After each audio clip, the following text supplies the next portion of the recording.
And ladies and gentlemen, welcome to the Children's Health Star Center in Plano for this matchup on day 3 of pool play in this men's Division III national tournament. Grand Valley State, the Lakers, taking on the University of Central Florida here on the ice. We're about to get going, and I'm Justin DeVellis. I'm here with my good buddy Lou Gamlin on the call. Glad you could be with us on the ACHA network.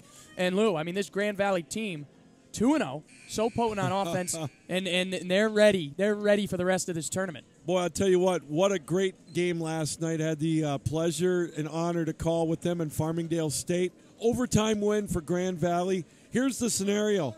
Grand Valley wins or ties in this game. They're moving on to the semifinals tomorrow.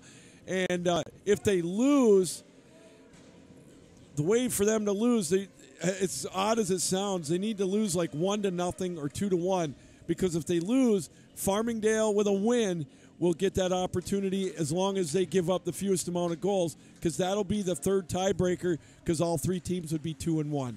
So we've dropped the puck here in Plano, and it's being played through the neutral zone now at a big hit at the blue line as UCF sends it through. A lot of Florida teams playing in this tournament. As the puck is behind the net, they try to send it in front, a big hit up along the boards as Grand Valley is trying to send it through the neutral zone. It's a race for the puck. Man tries to get after it. We'll have an icing. Well, you know, and I should say Central Florida with the win is mathematically alive, but their loss to Farmingdale on day one, I believe, was 12-3. I believe they're 7 goals behind on the goals against tiebreaker, which is the third tiebreaker. So it would take them to win this game by 7 or 8 goals, and Farmingdale to give up probably 7. So those odds are not very good. So in all intents and purposes, Central Florida is playing the role of spoiler. So UCF, you mentioned that loss. They did get a win, a 3-1 win against Air Force in their last game, but Farmingdale State was able to take it to them. And Grand Valley State has it here, a shot from the right circle. Sails into the neutral zone as the Knights are trying to chase after it. They have it at the right circle, a little bit of a hit there to jar the puck loose. Now it swings back around to the near side boards where Grand Valley State is going to control it. The Lakers in those cream-colored jerseys with the trim. They skate from left to right, and then UCF is in the black, white, and gold. So they skate from right to left. Grand Valley State skating from left to right.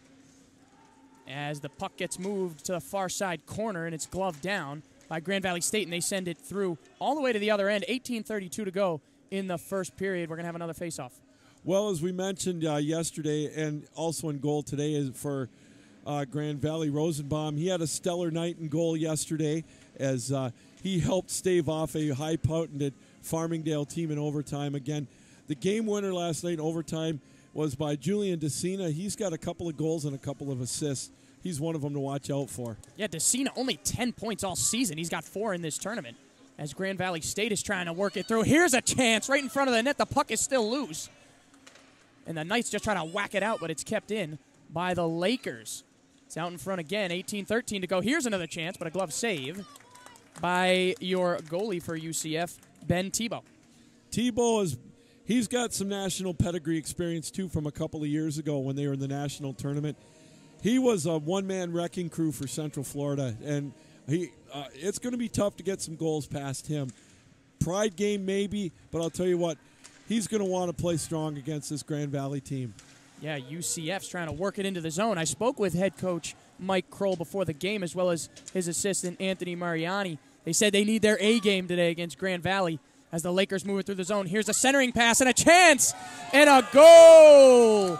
The Lakers are on the board with 17:53 to go in the first. It looks like, I thought at first it was Cole Parkhurst, but it looks like it's going to be Alex Soroki. And if that's the case, that'll be his second goal of the national tournament. Soroki, one of the veterans for Grand Valley, as the Lakers are up 1-0, time of the goal, 2 minutes and 7 seconds. So, first to strike are the Lakers, and they have it again in UCF zone. It's thrown up along the boards. So they've had so many scorers. I mean, Soroki's been a good guy. And we mentioned DeCina already, the 7-footer, as UCF works it through the neutral zone. But you already see how potent they can be on offense. Here's another chance now. Centering pass thrown at the net. Sales just to the left of it. The puck's still out in front. Now it's behind the cage. As we're on the near side boards now for the Knights. 17-15 to go in the first. We got a 1-0 game here in Plano.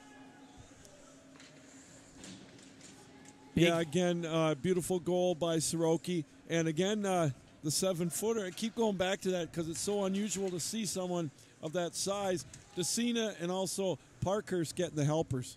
And Rambo has it now, a big hit from UCF. Now it's at center ice. Rodney Lalonde throws it against the boards. Grand Valley's going to pick it up.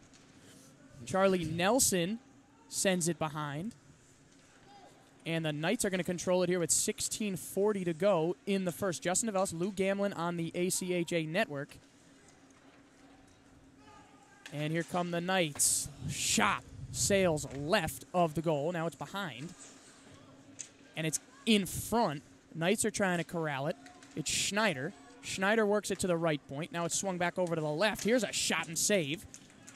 Lalonde tried to fire it, but it couldn't get by. And now they throw it again in front of the net where it's kicked out. Here's another shot. Skips right by the crease. And UCF continues to control it. They swing it back around. It's on the far side boards. Lakers trying to get a stick on it. They can't. Now it's sent out in front. Kicked. And whacked out. The Lakers trying to just get it out of that zone, and they finally are successful. Central Florida putting a little bit of pressure on Justin, but it's still 5-1 shots on goal advantage in favor of the Lakers. If you're Central Florida, try to survive the onslaught and get some momentum back. And Lalonde tries to weave it through, but he's knocked to the ice. Grand Valley State trying to control this pace, but UCF's had it on their side. Here's a chance. Couldn't get a stick on it. And now it's on the far side boards where it kicks around. Zalik's trying to go after it, and here come the Lakers. Through the neutral zone, a big hit as Mann picks it up. He throws it out in front, a chance. But Godin couldn't corral it, couldn't throw it at the net in time. Now the Knights try to whack it, but it's over by the blue line still. 15 minutes to go in the first. We're now 5 minutes through this contest. Well, I think the feeling out process is over now, Justin, especially with that goal by Grand Valley. Again, a win for them or a tie, and they're going to be playing tomorrow down at the Comerica Center. Now it's on the far side. It's Burgesson. Actually, I got to correct myself. I shouldn't say that. We'll know for sure later on what the times and the locations are for the games. Yeah, and you know where you could find that out? ACHA Tonight. That's right.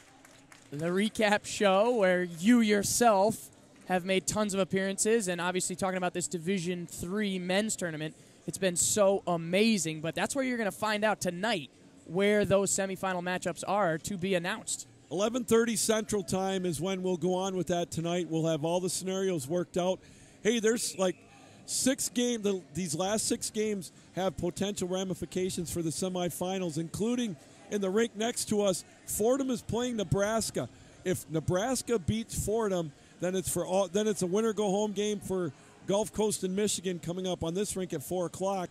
And the winner of that pool plays the winner of this pool tomorrow night. Huh. Lots to stick around for this afternoon. That's what makes this tournament great. Oh, lots to stick around for, and thank you for joining us on the ACHA Network. We got a 1-0 game here as the puck is moved through center ice. Grand Valley just trying to dump it in. UCF doesn't let them, and now the puck is going to go back the other way.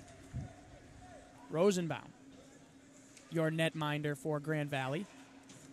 And now a little bit of a hit, cross center ice. Here come the Lakers, swinging it through the point, and a shot sails high. 14 minutes to go in the first. UCF with the rebound. They just try to flick it out, and they do. And now there's a race for the puck. Walkinshaw weaves in, throws it at the net, but sails right. He just tried to backhand it, and almost a chance for the Knights. And here come the Lakers back the other way. There's a race for it. Parkhurst has it. He loses it. He loses the puck. He had a good look at the net, but couldn't keep it. And he picks it up again behind the net. 13:33 to go in the first as the Lakers move it around that ACHA logo at the point. Now it's behind the net now. Where the Lakers try to throw it in front. They do. They get a good chance, but just sails left. Parkhurst looking for a second point that time. And on the other end, Justin, a 2-on-1 breakaway for Central Florida. I thought if he would have passed it in the slot area, they had Rosenbaum beat short side. But unfortunately for the Knights, they couldn't connect on it, and it's still a 1-0 game.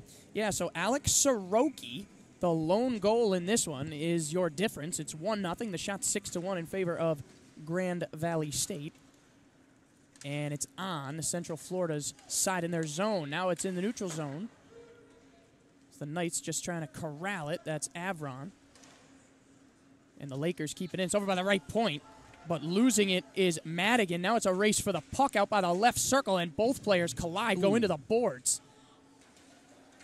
And Grand Valley State picks up the pieces. They got numbers. It's 2-on-2, weaving through the zone, and it's sticked away. Great defense there, and now it's whacked behind UCF's net. 12:40 to go in this first period. Oh, and a big hit in the neutral zone. Right by center ice. That was Andrew Schneider laying the wood. Man, that sounded like it hurt. And the Knights weave it across. It's behind the Lakers' net. Now it's thrown out in front, almost dangerous there. But Rosenbaum able to smother it. Good play by Hunter Chard, and also a good play by Rosenbaum to get on that puck. That's one of the things, Justin, that I'm also looking at, especially if you're Grand Valley. You know, are you going to smother the puck? Are you going to is Rosenbaum going to gobble up the puck instead of trying to shoot it out, go out of his crease to make the plays more with so much at stake? No penalties yet. We're 7 minutes and 38 seconds into this one, and off the draw, a shot. But it sails wide, and now it's on the far corner where the Lakers just try to whack it into the neutral zone. And here comes UCF through the neutral zone. Big hit. Tried to connect, but he actually almost hit his own player. Did Vanderlyn. And now Grand Valley's trying to move it ahead. They get it through the neutral zone. Puck's loose. Now it's to the near side corner, thrown in front. Nobody there for the Lakers, but a good centering chance. And now it's spun around. Almost another center. 11:40 to go in the first. Shot 7-1. Now thrown in front again, and a chance, but blocked by Tebow. And the Lakers are just throwing everything, getting good centering passes. And Lou, I mean, what a chance right there. Rambour had a point-blank range shot that time, but Tebow, again, strong in net, keeping this a 1-0 game. Yeah, and he's going to have to be strong if this UCF team wants a shot at it.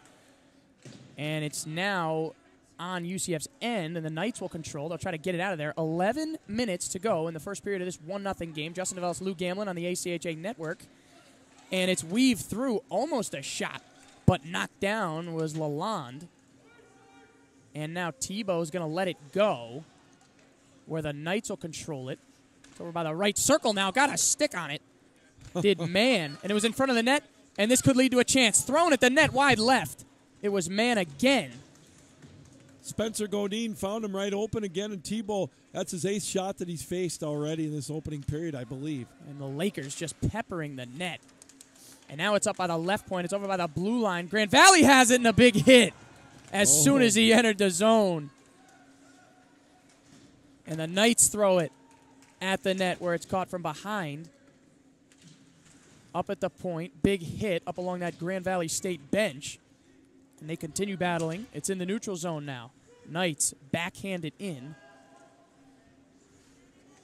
where the Lakers will control. And now a little bit of pressure here. Shot. Thrown out in front. It's a loose puck, but nobody was there for UCF. And now Salisbury is going to take it through the neutral zone. Little chance here for the Lakers. A nice move. Spins around. Throws in front. Shot. Wide right. Rebound. Grand Valley. 9:45 to go in the first period. Now it's back up to the point, and a shot from deep, but saved by Tebow.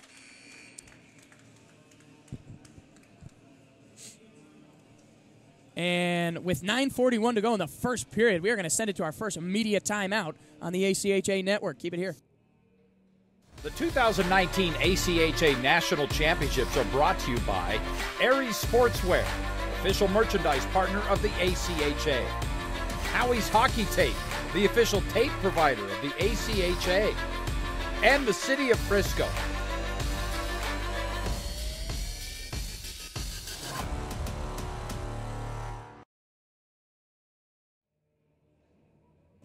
And ladies and gentlemen, welcome back to the Children's Health Star Center in Plano. Justin DeVellis, Lou Gamlin on the call in this 1-0 game. They're playing Pearl Jam over the speakers, a little even flow. There's been a little bit of an even flow to this one. Oh, there sure has. Grand Valley with an 8-shot to 2 advantage on the shot on goals, and a few more that didn't get through that I thought did. But, you know, what I like on the play of Central Florida is Blachik and Walkinshaw. Very sneaky down in the Grand Valley end. Rosenbaum has had to be sharp, even though there's only been a couple of registered shots on goal. But Grand Valley with the edge. And as we mentioned with the tiebreaker, you know that Farmingdale's watching closely. Joe Mazey's team, I know they're rooting for Central Florida right now for a win by them. And Farmingdale has a shot. But Grand Valley controls their own destiny. A win and a tie this afternoon. And they're heading to the semis tomorrow. Yeah, and those semifinals taking place tomorrow as a big hit out in the neutral zone right in front of us. As the Knights will control it. That's Chris Robinson. 9:20 to go in the first. Just trying to whack at it. They're battling for it. Across the blue line, Knights with a shot. But it was just wide right. Now the puck sails up over the Grand Valley State bench. Oh, I love the effort of Central Florida here this afternoon. You know, they know that their chances of a tie-break advancement are probably about 2% out of 100, you know, because of the hole they unfortunately put themselves in on the opening day of pool play. But, you know, they're looking to play to win, as everybody does, including that last game with Milwaukee against Ramapo. Milwaukee scoring with 16.9 seconds left to win it, or to go ahead 4-3, then getting an empty net goal 2 seconds later. So Central Florida would love nothing better than to come out here 2-1. Yeah, we've seen some late goals in periods in this tournament, and now we're going to get a whistle. Looks like we're going to get a little bit of a penalty here, maybe. Yeah, we're going to get a power play coming up, and I believe it's going to be for Central Florida. The penalty is going to be on number 23. That's Julian DeCina. So here's Central Florida's chance to go on the power play for the first time. First penalty, as you mentioned, here in the contest. So exactly 11 minutes in, we get our first penalty. And 2 minutes, the Knights will go on the power play. It's Schneider who tries to win the draw and does. It's back up at the point. It's over by the left point now. Left circle, back out to the point. Shooting and a save by Rosenbaum. That was a nice drive. Oh, it was. DeCina going to the box for holding. So, again, UCF will be on the power play now for about another 51. So Rosenbaum's going to have to be sharp just like he was last night. Yeah, so the puck is kept on that end. Another draw won by UCF. They're trying to work it around, try to knot this game up at 1. They trail by 1. And here's another shot at the net. It's in! And UCF off the first drive and then a rebound. We were talking about Rosenbaum, and they were able to sneak it by him. That's one of the things that Farmingdale was able to do last night, Justin. They were able to get it 5-hole on them. That's where they got 2 of their 3 goals, and they got power play goals as well. So special teams has been an Achilles heel for Grand Valley, and it showed there. A power play goal, again, scored by Schneider. We've got a 1-1 tie. Yeah, so DeCina's out of the box, and the cat's out of the bag. It's 1-1. 11 minutes into the game. UCF goes on the power play. 11 minutes, 19 seconds into this one. They score. So it is Schneider who records that one. And now here's a chance for Grand Valley. They have it in front. The puck is loose. And now it's on the far side boards where there's a little bit of contact, and the Knights have control of it. They try to work it through the neutral zone as Schneider's goal knots things up here. It's in the far side for Brett Ott, skating onto the ice for the Lakers. Now they try to throw it through the neutral zone. UCF doing a good job of keeping the puck, but they can't there. Here's a chance. Grand Valley up along the left side, shot and a save from Tebow. Tim Baldwin had a big game last night. He got the opening goal for Grand Valley What I'm interested to see as this game develops, when you've got a lot to play for and you're tied or possibly might fall behind, how does the tightness play? How do the nerves come into it? Some teams can rise and just thrive on it. Other teams, they sometimes can curl up like a turtle. The shots are 10-5, but the score is even 1-1. 7:39 to go on day 3 of this pool play. Still a lot to play for, as a lot of these semifinal matchups still to be decided. And here's another shot thrown at the net, but a save by Tebow. And Lou, I mean, we've seen such great hockey. Even the game before, a lot of goals were scored, tons of offense, and it looks like we're headed in that same direction here with 2 goals already in the opening frame. Well, and we talked about it at the top. Obviously, you want to win the game. If you're Grand Valley with the way the tiebreaker is set up, the last thing you want to do with Central Florida is get into a shootout like a 5-4, 6-5 game, because that's going to work against you. So it's a tricky situation for Grand Valley. You play to win, obviously, but boy, I'll tell you what, with that tiebreaker situation, you gotta. It's going to come into play. And you mentioned Baldwin. He was weaving through, tried to get a scoring chance. It was denied. And here comes Lawton on the right circle. Shot saved. Tebow just kind of brushed it aside with his stick. It's behind the net. 6:53 to go in the first here on the ACHA network. Lakers with it, but being pressured by the Knights. It's weaved back around where there's a race for it. They crash up along the near side boards, into the boards, not into each other, and now there's a race for the puck. Walkinshaw tries to get to it. He's knocked down. And the Lakers are coming back the other way. It's Schlatterbeck. Schlatterbeck weaves it inside. DeCina, shot. Puck is out in front. It's loose. And Tebow kind of looked in the air. That puck was in the air for quite some time. 13-5, the shots on goal advantage in favor of Grand Valley. Again, we got a 1-1 tie. The tying goal made by Schneider, Andrew Schneider, with his 3rd goal of the tournament, and that came on the power play. So again, things are tight here in this opening period. A 1-1 tie, just the way we like it. Yeah, and if you want to go forward, if you're Grand Valley, I mean, giving up a power play or getting the penalty first is bad, and then not being able to kill it, obviously, you want things to go in the other direction if you want to play in the semis and then onward to the final. So a power play goal knots things up at 1, and we got a pretty good one as it moves through the neutral zone. 6 minutes to go. Across the right wing, weaving in, tries to throw it out in front. Did Soroki. He's looking for his 2nd goal now. It's up at the top of the slot. It's by the right circle now, thrown behind the net. They tried to feed it in front, but a good block by the Knights defense. And the Lakers keep it in along the blue line. Now it's tipped by the skate. It's hit out and into the neutral zone. Here come the Knights. It's a 2-on-2. Shot from the right circle. Sails wide. And now it's thrown out in front of the net. Sails all the way to the far side boards. If they had someone there for the centering pass, it would have been dangerous. And now the Knights trying to control it. It's by the right circle. Thrown in front. But batted away. Good defense there by Charlie Nelson. Andrew Schneider had the doorknob open right there to try to put it past Rosenbaum. Playing a little Tomas Holmstrom there, camping out and trying to get that go-ahead goal. Yeah, we got 5 minutes left in the first, Lou. It's 1-1.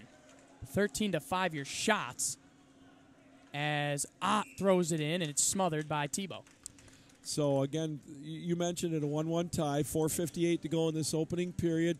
Grand Valley, the play has definitely been to their advantage, but as we've seen in this tournament, not all the time the shots on goal advantage winner gets the game winner. So if you're Central Florida sticking around looking for that turnover or that opportunity off a miscue. But you talk about a goalie standing on his head. Sometimes the stats are flipped on their head with the shots. As Grand Valley moves it through the neutral zone, we've seen a little bit of contact in this one. Only 1 penalty, but the power play goal for UCF has just been huge.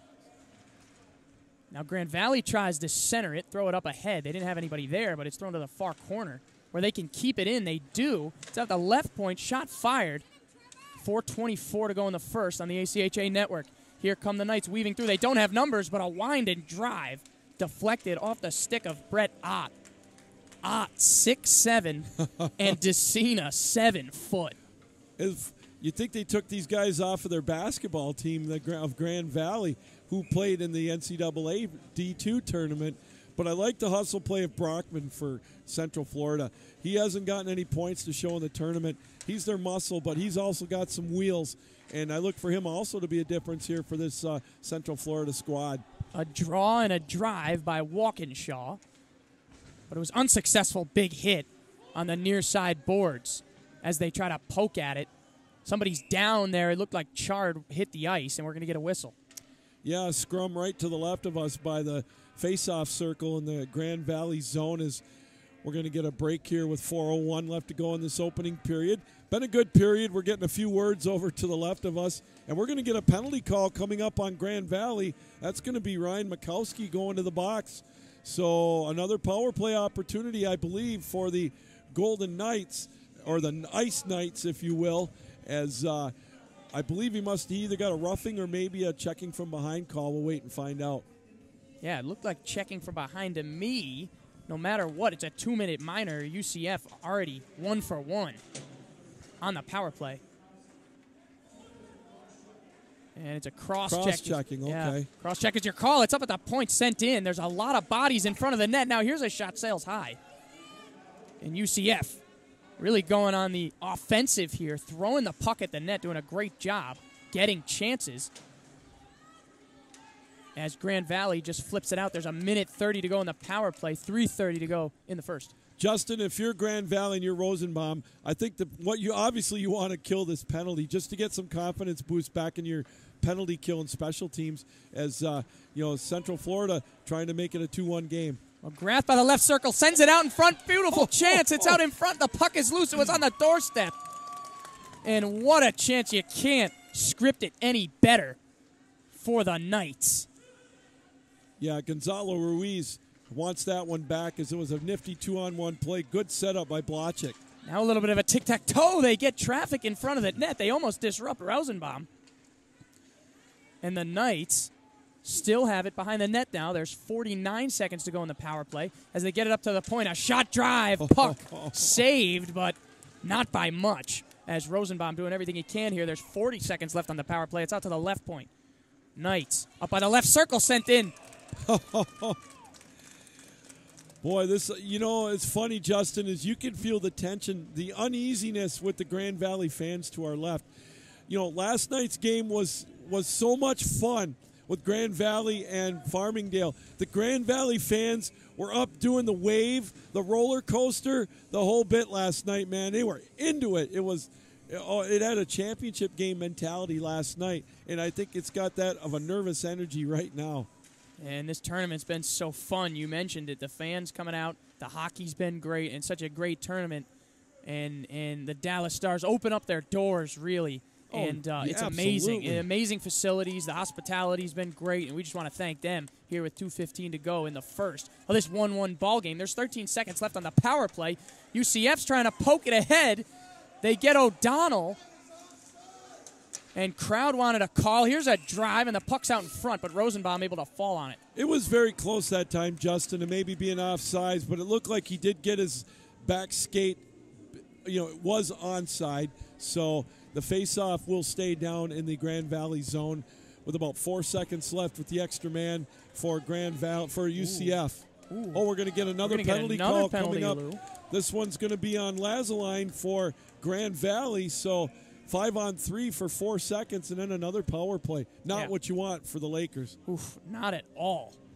As Mikowski was ready to head out of the box, it was about to be even, and now we're going to have continued advantage for the Knights as they try to send it in front. They got traffic, and there was an opening there as Rosenbaum had to leave his post. He didn't know where the puck was, and now it's sent out in front. But Grand Valley doing a pretty good job. It was Burgesson who sent it away. I believe the penalty on Lazaline was slashing. You got to be a little more disciplined if you're Grand Valley. You can't be going shorthanded. Obviously, now this is going to be 6 minutes. They're going to be, with a man short in this opening period. Yeah, so pretty much for the rest of the period, UCF is going to be on the power play with 1:20 to go in the first. And there's about a 3-second differential between the game clock and the power play. But the shot's 13-9. The score's 1-1. Grand Valley trying to get something going shorthanded. It's in the neutral zone now. Knights move it ahead at the blue line. And they're battling for it right in front of us, Lou, as the Knights are trying to whack it out. And here come the Lakers. It's Parkhurst, weaves it in. They get a chance inside, tried to sneak it by, and they do. Short-handed goal for the Lakers to make it 2-1 with 55 seconds to go. Reeder Burgesson with the goal. That's his 4th goal of the championships, and it was a shorty, and it was a beautiful feed by Parkhurst. Parkhurst is really playing some hockey here in this opening period. What a big break for Grand Valley. That's the break they needed with under a minute to go. A huge shorthanded goal here for Grand Valley as they're up 2-1. Wow, so in the last game that took place on this ice, we see a shorthanded goal on a 5-on-3. Now we see a shorthanded goal for Grand Valley. The power play remains for UCF, but that's really got to kill you here in the closing minute of the first period. Frozen, sent to the far side. 40 seconds now. Still on the power play, but it doesn't look like UCF's on the power play. They don't look like the team that's got the advantage here as Grand Valley State putting the pressure on. It's across the blue line. And there's a battle for it. They're locked up. It finally squirts out. It's to the far side. Boards, where 4 players are battling for it. They're just trying to get it, and then Grand Valley's got to protect the net right behind them because a centering pass could knot this game up at 2. Now it's back out to the right point. Knights want to get something going. They feed it inside, but it's blocked by the netminder there, Rosenbaum. And that's going to bring us to the end of the first period. So, I mean, 2-1 your score. Burgesson's goal is the difference at the 19:05 mark in the closing minute of the first period, Lou. That's your difference right now. Well, what I really liked about that last penalty kill for Grand Valley, obviously the shorthanded goal, but they were a little more aggressive on that penalty kill. They took a couple more chances, and it proved to be fortuitous for them as they got that go-ahead goal shorthanded. Burgesson, again, his 4th goal of the tournament, 2nd assist of the night for Cole Parkhurst, his first 2 points of the tournament. So shots on goal, 14-9 Grand Valley. What a huge goal, momentum changer for sure. Wow, and it's been a good first period. I mean, Soroki starts it 2 minutes in with a goal for Grand Valley. Then UCF comes back the other way with a Schneider goal at the 11:19 mark. And then Burgesson there in the closing minute. But, I mean, we had a really good period of hockey. And speak one moment about the discipline. I mean, Grand Valley, they lead it by 1, but they took a couple penalties there that could have been dangerous. And the power play goal from UCF, that's why they scored. Oh, definitely. I'm a little bit surprised by that. It's like they're retaliating a little bit. Central Florida, to me, playing their game. And, just a period of gamesmanship. And you just got to be careful if you're Grand Valley. Like we mentioned, you want the win, obviously, but you don't want to get into a shootout with a lot of power plays and shorthanded goals on either team, because if you were to get behind and then lose like a 6-5 game, then you're going to be in trouble because that's where the tiebreaker comes in. So again, a loss or a tie for Grand Valley, they're going to the semis tomorrow. So just keep that in mind if you're Grand Valley going into the second period. Just, keep down on the mistakes and just play smart. Yeah, 20 minutes of great hockey. Everything's on the line right now for the Lakers. And we had a great period. Justin Vellis, Lou Gamlin on the ACHA Network. We're going to take a break. When we come back, the second period is coming up. UCF trails by 1, but this thing is far from over. We'll catch you later.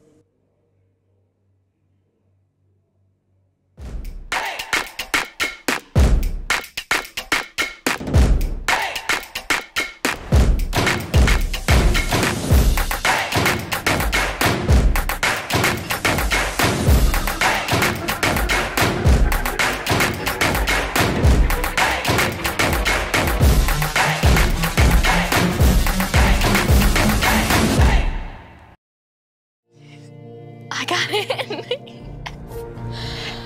Oh, this is big. Wow. This is big.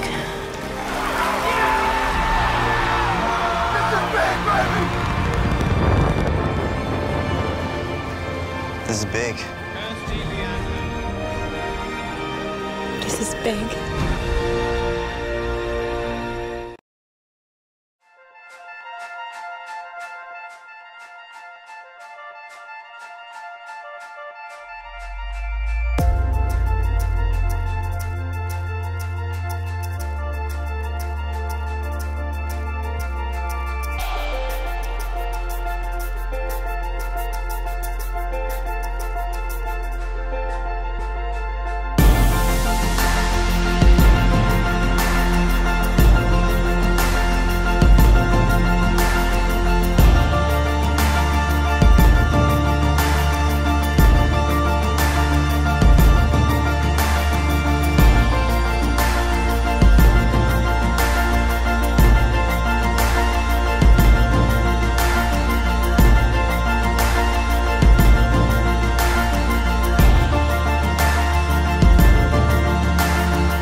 The future waits for no one, so we refuse to wait for it. We're not just pilots and engineers, we are pioneers. Today, battles are waged in nanoseconds, and planes are piloted from the other side of the world. We turn night into day and fly missions in space. The future's not coming, it's already here. This is the future. Join us and be the future.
Ladies and gentlemen, welcome back. Justin DeVellis, Lou Gamlin here at the Children's Health Star Center in Plano for day 3. We got a 2-1 game here headed into the second period. It's going to be a tall task, Lou, for UCF to climb back into this one. Well, you're absolutely right, but I have to go on record and I have to make an apology. We go by our program here, and I was going to lie and say that I went down and stood next to Julian DeCina.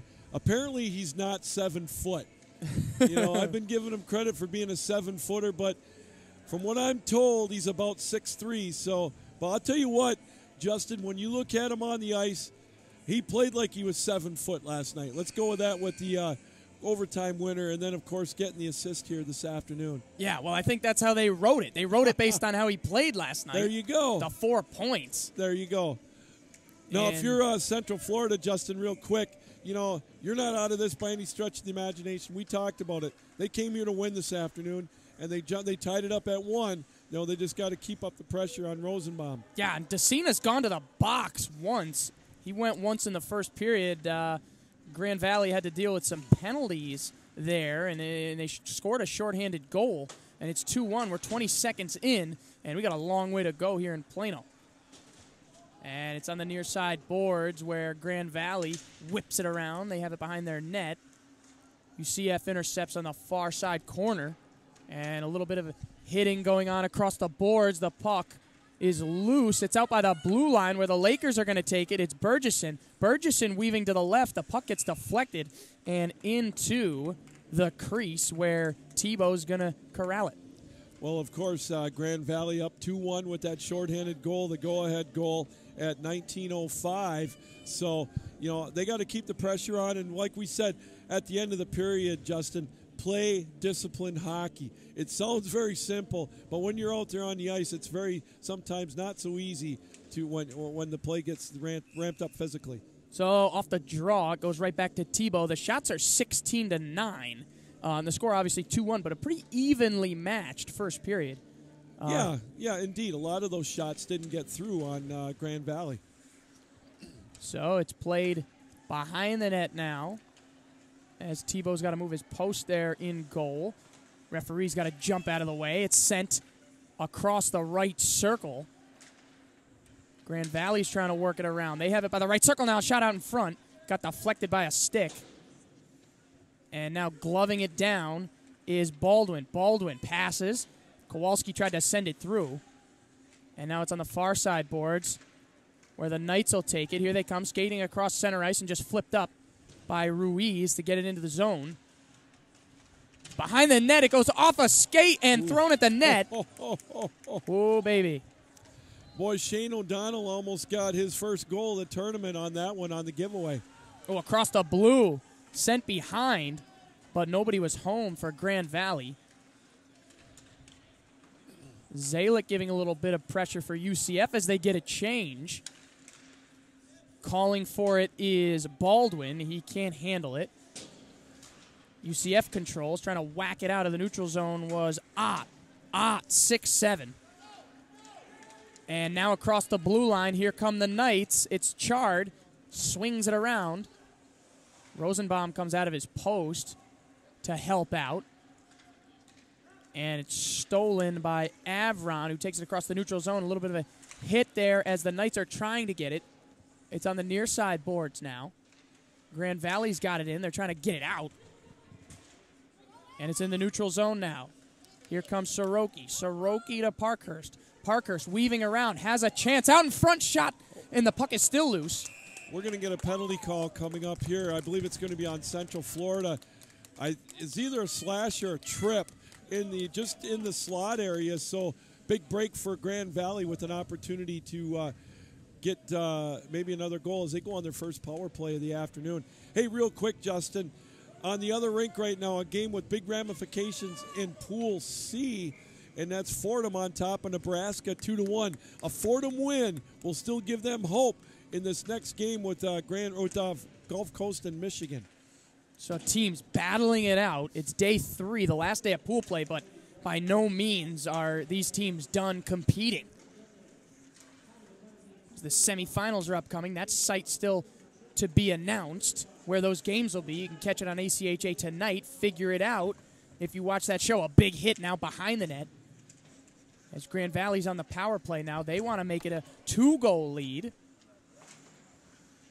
And they have it on the far side now. It's sent around the right circle, looking for it up at the point. It's sent in front a one-time chance, but didn't seem to get all the puck right there. No, he didn't. It was a great look that time by Grand Valley, but Trevor Lazaline couldn't really get enough wood on it, or fiberglass, if you will, and make it a 3-1 lead. Real quick, Grand Valley's women playing in the national tournament are down 4-0 to Lindenwood Belleville. And now it's up at the point. Grand Valley trying to work it in. There's traffic in front of the net. The puck is loose on the doorstep, but Tebow gets a glove on it. Very good play by Tebow here in the second period, keeping Central Florida in this one as they trail 2-1, 59 seconds left on the power play. And again in this game, it's basically this. If Grand Valley wins or ties, they move on. With a loss, that loss better be a small, like a 3-2, 2-1 game, because they are tied with Farmingdale State as far as the goals against in that third tiebreaker. Yeah, you were saying that in our pregame meeting, that if you're going to take a loss, it's got to be close. Now it's flipped into the zone by Ruiz. I'm sorry, Justin. No problem, Lou. You know, it's a crazy scenario, but how do you tell your team something like that? You know, if you're going to be playing to win and, you know, you get in the heat of the moment, you know, you win, you pretty much win at all costs. You're not going to play tentative either, so it's kind of a tricky situation. Yeah, I mean, tricky situation. And here we go. A tricky chance here. Now it's sent in front. The puck was in the air as it flew by Tebow's face. Well, now you know that. Now that we watched Decina, no, he's not 7 foot. Must have been the black jerseys last night they were wearing. The puck's out in front. And here's a chance, a drive, and a score. Nate Madigan. His first goal of the tournament. And he extends this Laker lead to 2. It's now 3-1. 4 minutes, 28 seconds into the second period. That's the time of that goal. And still on the power play here. Yeah, they had a lot of traffic in front of the net that time. The Lakers were really pounding it, and they got the rebound out by the point. And Nate Madigan just one-timed it top shelf. Beautiful goal. So now they've got a power play goal along with their shorthanded goal. Big goal for the Lakers now, up 2 goals, trying to get themselves in position to advance. Yeah, and I didn't get to finish. Still on the power play, they converted the power play, is what I was trying to say. But yeah, you get the shorthanded goal, and now you get the power play goal, and it's 3-1. I mean, the shots, you got double the shots UCF has. You've really controlled this game over the last few minutes. Well, if you're Grand Valley, I like how they came out and played in the second period, and I like also when they came out after that power play that they gave up, and then they went down 2 men, the aggressiveness after to get that shorthanded goal really has turned things around. Grand Valley really in command now. Yeah, so it's 3-1. UCF went down 1-1. Here's another chance. Sent out in front. The puck is loose. It's by everybody's skates. And now it's back up to the right point. A shot. Tebow off his glove and goes behind the net. It's now jumping around behind the cage, where Grand Valley still has it. Up at the point. Another one-time chance. Sails wide right of the net.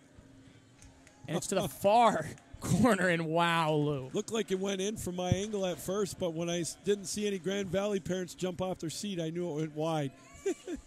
Yeah, so far side now. They're jumping for joy because it's almost a 3-goal lead for Grand Valley, as UCF now finally just tries to flip the puck out, give their goaltender, their netminder, a little bit of space, a little bit of room to breathe. Now it's by the right circle, shot set in front.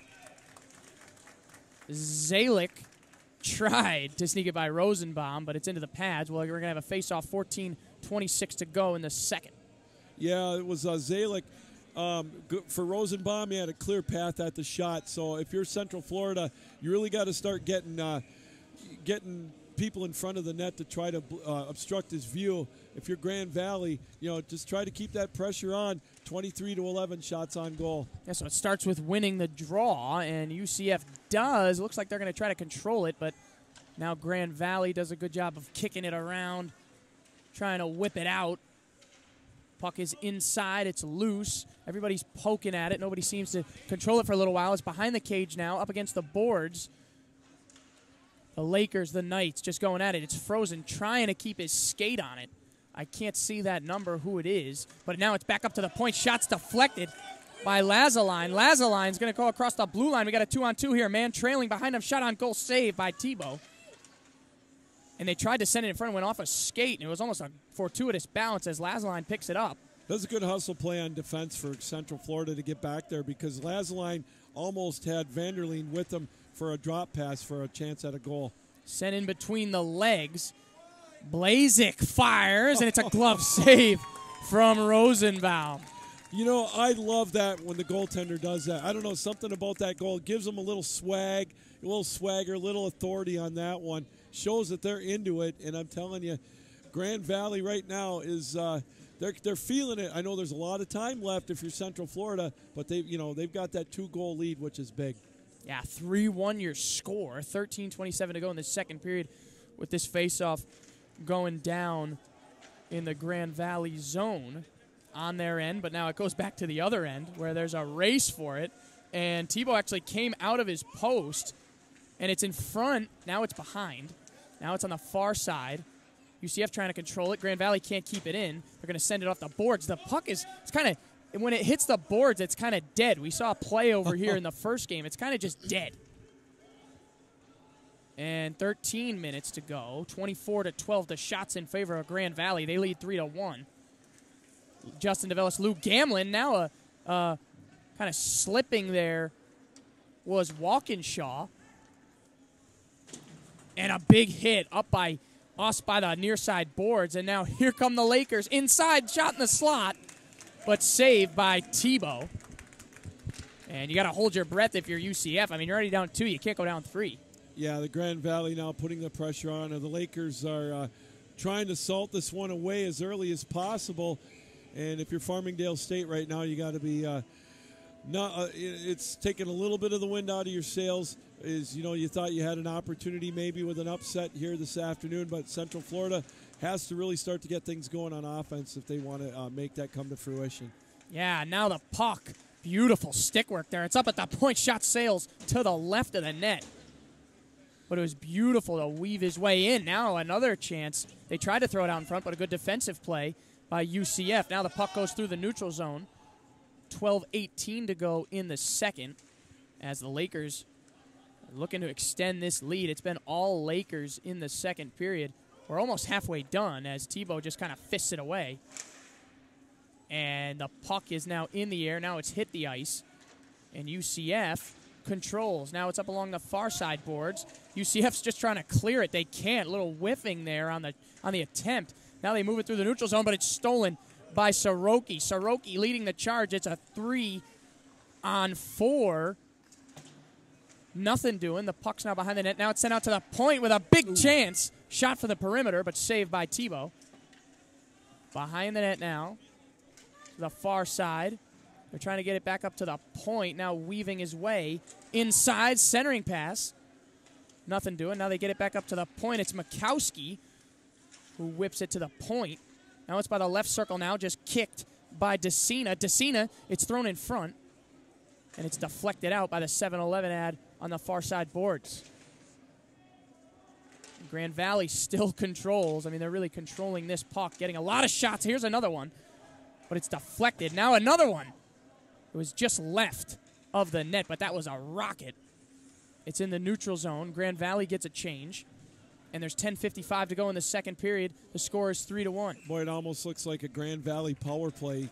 28-12 now. Shots on goal. They can smell it. They can smell it in the water right now, Justin. And, just a little tidbit on the national tournament, the ACHA Division III. 9 out of the last 10 years, a Michigan squad has won the national championship. And 3 years ago, it was an all-Michigan Final Four. The last 2 years, it's been 3 teams from the North Region or Michigan in the Final Four. And if Grand Valley can win this one this afternoon, that'll be one of the possible teams in the Final Four, with Michigan and the Sioux trying to go after possible berths as well. Ooh, the Sioux, and they got a big one tonight. as they take on South Florida. They need to win that game in order to make it to the semifinal. Yeah, as crazy as it sounds, Justin, as dominating as they have been, giving up a few late goals yesterday has put them behind in a tiebreaker. Should they tie with South Florida this afternoon, or tonight rather, they would lose. And, you know, South Florida's got a lot to play for. And you know what? That game's going to be wide open. Yeah, and those late goals you talked about, Sioux actually pulled their original netminder. So it'll be interesting to see who they play in net today. And there's a save as Rosenbaum had to go to all fours. Yeah, you know, again, we just talked about it a few minutes ago, Justin. You don't think about tiebreakers in the heat of the moment, but, you know, it could come into play. So what I'm interested to see is if it comes to that in overtime, when would the Sioux pull their goalie if they're tied? If that were the scenario, that's going to make for a very interesting game tonight. Yeah, it's going to be so interesting. You can catch all the action on ACHA as a shot sent out in front. There's a lot of traffic. Puck finally gets back to Grand Valley. UCF tried to keep it in, but here's a race for the puck now. Centering it out in front. Nice play by Avron to just kick it out of there. It was right in the middle of the slot. Yeah, indeed. Baldwin was honing in on goal. And now here's Walkinshaw. Right circle shot, wide left. I want to say Rosenbaum deflected it with his right shoulder. Either way, it was a nice chance. 9:30 to go in the second. 3-1 ball game. Grand Valley State leads Central Florida. Justin DeVellis, Lou Gamlin on the call. Glad you could be with us on the ACHA network as the Knights just try to send it around. The Knights only 15 shots on goal today. And that one goal, but, I mean, they're trailing by 2 here as Grand Valley has it in the Central Florida zone. It's by the left circle now. The assistant captain moving it around. Now it's behind. They try to send it out in front. It's blocked. And now a big hit up along the boards to jar the puck loose. Baldwin tried to get to it, but he got knocked. And now it's on the far side corner. UCF just whips it around. A guy that we haven't mentioned a whole lot tonight, Mitch Lawton. He's had a good game, just not on the score sheet. Ooh, the puck's out in front. It was a nice chance. Baldwin almost just batted it in. He sure did. Camped right out in front of the net. Lawton, as I mentioned, playing good at the blue line. He had a big goal yesterday for Grand Valley as well. I mean, I think that's a pretty good strategy with any netminder. You got to get traffic in front and then hope for those deflections. 8:20 to go in the second period of this 3-1 contest.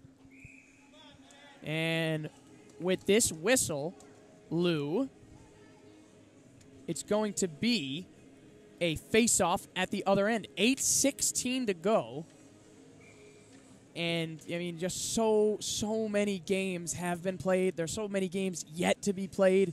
And I'm just really excited for what the future holds for this tournament. Tomorrow, the next day, the rest of today. I mean, we're not even done with today yet. This is only the second round of games. We're not even halfway done. Oh, I know. It's right now as you get the excitement building as we're going to take our media time out. Yeah, we'll be right back with all the excitement on the ACHA network.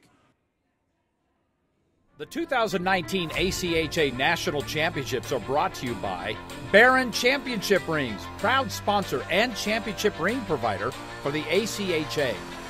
Warrior Sports, the preferred stick supplier of the ACHA. The Dallas Stars. For tickets and more information, visit dallasstars.com. And Southwest Airlines, the official event airline partner of the 2019 ACHA National Championships.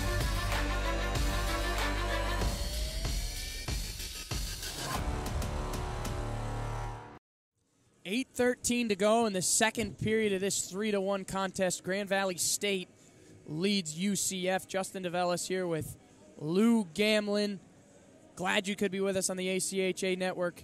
I mean, Lou, we got a lot of time to go in this game, but it just seems like as far as the control of the game goes, the puck control, Grand Valley State's really just got their foot on the gas pedal right now. Oh, Justin, without a doubt, Grand Valley getting that shorthanded goal in the last period at 19:05 really changed the complexion of this game as they were playing on their heels a little bit.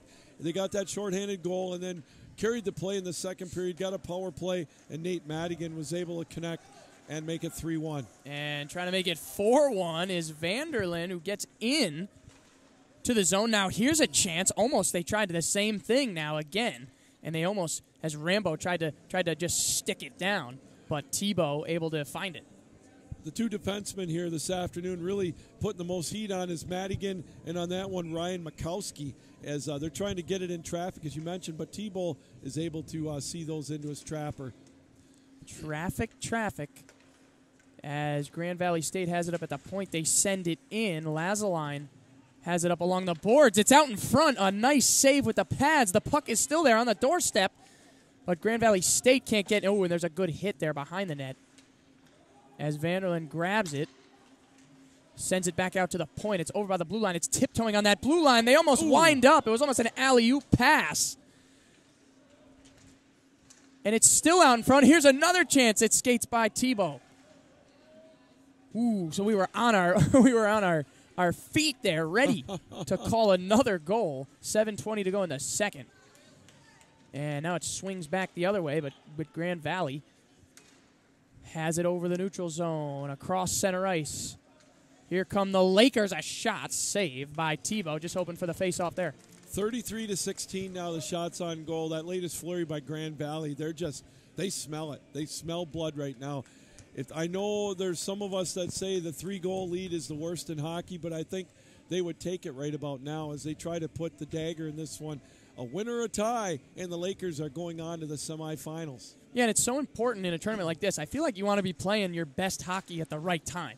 You don't want to peak too early, and obviously you don't want to peak too late, but I think this Grand Valley State team's playing really good hockey right now, and it's good for them heading into the semis if they can get there. Here's another chance. Ooh. Puck's out in front of the net. It was loose as it skated on its side. Another one sent in front. They were looking for Parkhurst.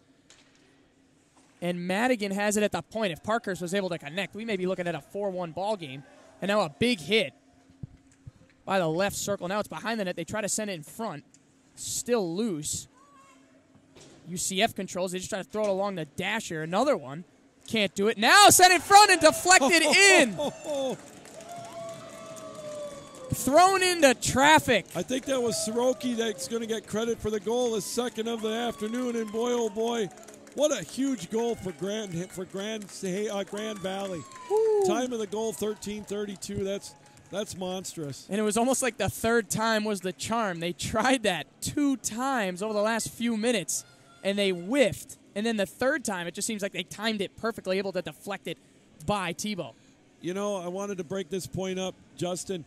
In the regionals up in East Lansing, Michigan, Grand Valley had to beat Adrian College in overtime. That's how close they came to not getting here. And they're, 30 or 24 minutes away from possibly going to the semis. Ooh, wow. There's a drive, and on the drive, actually hit one of the UCF players. He's still down, and he's going to head off the ice. He's kind of holding his left side there. And we're going to have a whistle. And you're right, Lou. I mean, that makes 2 goals for Soroki at the 13:32 mark in the second period. And in Soroki, he scored the first one, he scored the last one. He kind of bookended it right now. And you got to give Cole Parkhurst his third helper of the afternoon as well. So he's having a monster game. The other helper going to Patrick Rapin. Yeah, so 4-1 your score, a 3-goal lead. With under 6 minutes to go in the second period, Grand Valley State just throttling the Knights here in Plano.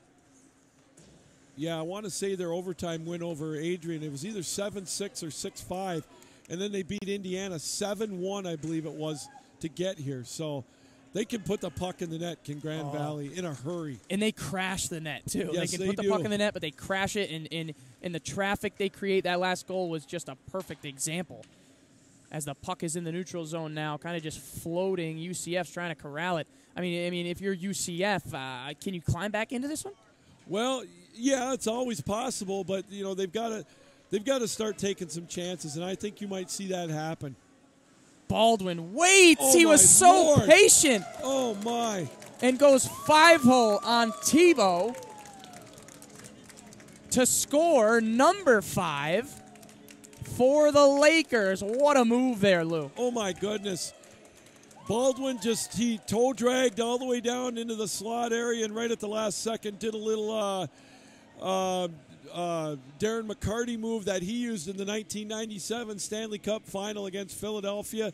Little dipsy-do, deke move, and boom. That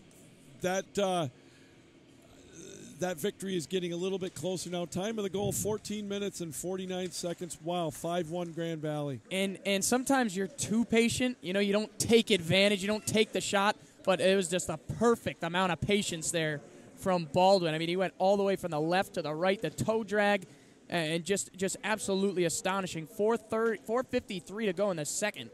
It's a 5-1 ball game now. It was once 2-1. Oh, my goodness. Yeah, it was, 1-1 with about 4 minutes to go. Actually, with a minute to go in the first period, Grand Valley with 4 unanswered goals. Michael Mann will get the assist on that latest goal. Ooh. And Grand Valley, you can see it now. They're just buzzing. They can feel it. Yeah, and they're feeding off all those scoring chances, and now a shot just sails left. A nice drive there, and Rosenbaum hadn't had much action in a while. He got something hot right there. Schneider saw that opening up on the top shelf and just missed it wide. Ooh, and almost another chance there. They're going to race for it. It's going to be Avron who picks it up, sends it across behind the net. Now this one's sent through the neutral zone. Here's a chance. It's Ruiz sliding through, and a nice sliding deflection as Ruiz gets it out in front. He flicks it. They try to get traffic. It was on the doorstep for a second. Oh, boy. Schotterbach with the sliding save. And here's a good play that I want to bring up real quick. After the whistle, it looked like Nick Salisbury took exception to a little slash or whatever. But I got to give Trevor Lasseline a lot of credit. He grabbed him and he said, hey, look, dude, we got something to play for right now. We are so close to going to the semis. Don't get in trouble. Don't get tossed so you can't play tomorrow because, this is what it's all about. And I mean, what a play by Schlatterbeck too. I mean, you talk about not wanting to give up, even though you're winning. You don't want to give up any more goals at all. And Schlatterbeck really, that's probably what the coach was preaching in the pregame. And here's another drive. It was a drive at the net, but it really wasn't from far away. So I don't know if you could really call it a big drive. They tried to just flick it on. It's behind the net now. Frozen. UCF just tries to kick it out. A little bit of a check there from Lasseline. That one goes off the rafters, so the face-off will stay down in the Central Florida end. But, boy, what can you say about Grand Valley? We've mentioned it a few times. They came in. They needed a win or a tie, and they're well on their way to it right now as there's 3:23 left in the second period, a 5-1 lead. Yeah, and it's actually been relatively clean in the second period. We saw a few Grand Valley penalties in the first, but now no penalties for either side yet in the second. It's been pretty quick, but 3 goals in the second period for Grand Valley, and they're trying to get number 4. Well, I'm sure Charlie Link, the head coach of Grand Valley, went in between periods, and he said, hey, boys, we got too much on the line for that crap. Knock it off. And now it's by the left circle thrown in front. If Zalick could have got a stick on it, maybe it's 5-2, but it's 3:01 left in the second period, Lou. We're going to get a power play opportunity, I believe, coming up for Central Florida as it looks like number 9. That's going to be Nick Salisbury. He's going to go back. He's going to go to the box for 2 minutes. So here, if Central Florida is looking to get back into this one, Justin, they got to get a goal here on the power play in the latter stage of this second period. Get the momentum back, go in with a 3-goal deficit, and just play 3 5-minute periods in the third. I mean, Lou, what the heck? I just said it was a clean second period, and now there's a penalty right after I say it. I got the curse on. So 2:55 to go in the second. But remember, Grand Valley scored shorthanded earlier, and now just kind of throws McGrath to the side. But the Knights have it. High sticking the call that time on Salisbury. So, again, a big opportunity for Central Florida. They're going to try to get back into this one. They got to get a power play goal here, or at least get some type of momentum builder going into the third period to get back into this contest. Well, Blazek tried to throw it in front. Now there's a race for the puck. Parkhurst goes after it, and he's defended by McGrath over there in the near side corner. And the Knights on the rush. But like you said, they got to score here. There's a 1:10 left in the power play. They trail by 4, does UCF. And now they just try to dump it in. But they've had trouble keeping it on that side for a continued amount of time. It's been the case all day. Grand Valley really taking the play in the the Central Florida zone.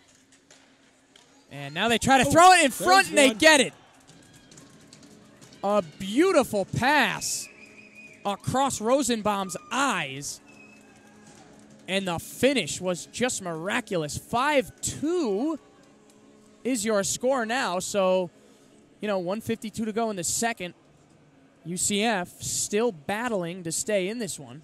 That was Andrew Schneider. That's his second power play goal of the afternoon. And that's going to be his fourth goal of the tournament. So, hey, you're looking at a 5-2 game. Just what we said. You got to get the power play goal. Now you've got a little bit of momentum. You can take that into the locker room, especially now if you catch Grand Valley napping in this last 2 minutes. And, could they get another one to make it a 2-goal game going into the third period? That could make things a little tight. So time of the goal, 18:08. And another one sent out in front and just whiffed on it, did Liebrick. But, wow, another chance there. The chances keep on coming for Grand Valley. The puck is in the far corner where it's a stalemate up along the boards. And now UCF's going to come away with it right in front of the Grand Valley bench. 1:23 to go in the second. The shot's 35-19 in favor of the Lakers. 5-2 your score. Justin Novellis, Lou Gamlin on the ACHA network here on day 3 in the men's Division III pool play. Semifinals are tomorrow. 1 minute now. UCF tries to weave it into the zone. It's now at the goal line where it's deflected. Lakers controlling it, flips it ahead. UCF trying to keep it in. They can't. And it's in the neutral zone. They try to play it across center ice. 53 seconds, now under a minute. So, but we talked about it right before we went off after the first. It's the discipline from Grand Valley. Yes. Now 2 power play goals given up. I mean, you got to think that if you're going to advance in this tournament, it's something you got to clean up, especially if you want to play, the Sioux College, possibly the USF, the teams that are higher up there that'll make you pay even more than UCF has. Oh, absolutely. You can't take the crazy penalties, retaliatory penalties. It's going to come back and bite you against these good teams. But Grand Valley really took the play to Central Florida for, I'd say, 17 minutes of the second period, and it resulted in 3 goals for them. Still up 5-2. It's still anybody's game, but Grand Valley just got to keep what they're doing here in the third period. Yeah, 2 goals isn't a bad mark by any stretch, but it's the power play. That's if there's anything that's hurt Grand Valley, it's been, the kill, not being able to, stop those power play goals. Here's another one sent out in front and goes high into the mesh. Hey, real quick on that last power play goal for Schneider, getting the helpers was Gonzalo Luis, and so that's his 4th point of the tournament. And Brandon Blaszek gets his first point of the tournament. So, but you're absolutely right. Grand Valley has played a nearly flawless game except for the penalties, and it's something that I know they can build on. And, they've got a 5-2 lead with under 20 seconds left in the second period. They're in position right now. It's theirs to lose. So the face-off, UCF did a good job of winning that. They send it back the other way. There's under 10 seconds to go now. Just trying to close out the period. Central Florida gets a shot. And now the puck's thrown out in front. 3 seconds, 2 seconds, 1 second. And the period's going to end. But, wow, that could have been really disastrous for Grand Valley. A huge chance there for UCF in the final seconds. Boy, UCF, they're playing like they've got something to play for. So they're not playing, they're not giving up. And that's evident with Andrew Schneider getting that power play goal at 18:08. But you mentioned it, Grand Valley jumped out to a big lead as Nate Madigan got a power play goal at 4:28, and then Alex Soroki at 13:32, and Tim Baldwin at 14:49. That made it 5-1. But then they got the penalty as Nick Salisbury went to the box for Grand Valley, and then at 18:08, Schneider got the power play goal. Makes it a 5-2 game. So, Grand Valley, they still got to come out on all cylinders. They got to play smart. That's it. They play smart Grand Valley hockey. Justin, they're going to the semifinals. Yeah, but if you're Mike Kroll, head coach of UCF, it's kind of a weird game. You've been down, but you've shown spurts of flashes of greatness almost and being able to score quickly. What are you telling your team? You're down 3. You were almost only down 2 at that last 10-second rush. What do you tell your team right now in the locker room headed to the third? Well, you got to come out and say, hey, we'll play with nothing to lose. We're down 3 goals. Let's play 3 5-minute periods. Let's try to get that goal differential down to 2, in the first 5 minutes. And then the same thing. After 10 minutes, you get to 5-4, and then play another 5-minute period. You're down 5-5. After that, it's anybody's game. So if you do that, get the momentum out of the gate. I think you're going to see them take some chances, some stretch passes, because like you say, they got nothing to lose right now. They're playing to win this game, but the pressure, they got to make it so the pressure's on Grand Valley and see maybe if they, choke a little bit, or once they get where it's 1 or 2 goals, play tentative. Yeah, you talked about gamesmanship, those 3 5-minute, periods. It's kind of sometimes a game within a game and multiple games within a game. So we head to the third. Grand Valley State leads UCF 5-2. Justin DeVellis, Lou Gamlin on the ACHA Network. We're going to take a quick break for the intermission, and we're going to see you in the third period.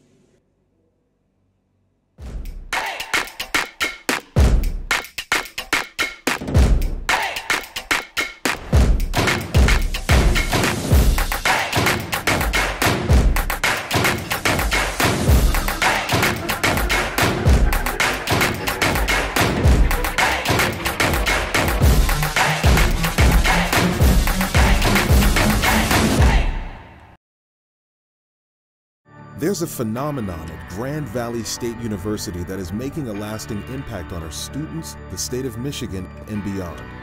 It's called the Laker effect.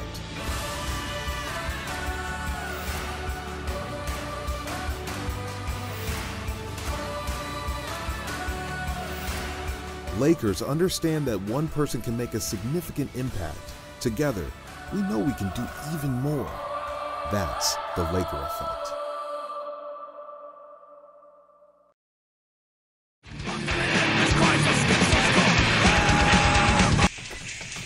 You ready? This guy's not ready. You're not ready.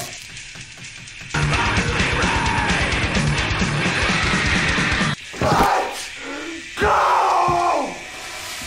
Hockey heads are special, which is why we protect them. With a helmet designed, built, and tested to endure real-world hockey impacts.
Well, ladies and gentlemen, welcome to that third period. We're about to face things off at center ice. 5-2 your score. Justin DeVellis, Lou Gamlin in the third period at the Children's Health Star Center in Plano on the ACHA network, and we get a drive save by Rosenbaum. So we keep going. I mean, we've had a lot of goals in this one, and the action just continues with that last shot there.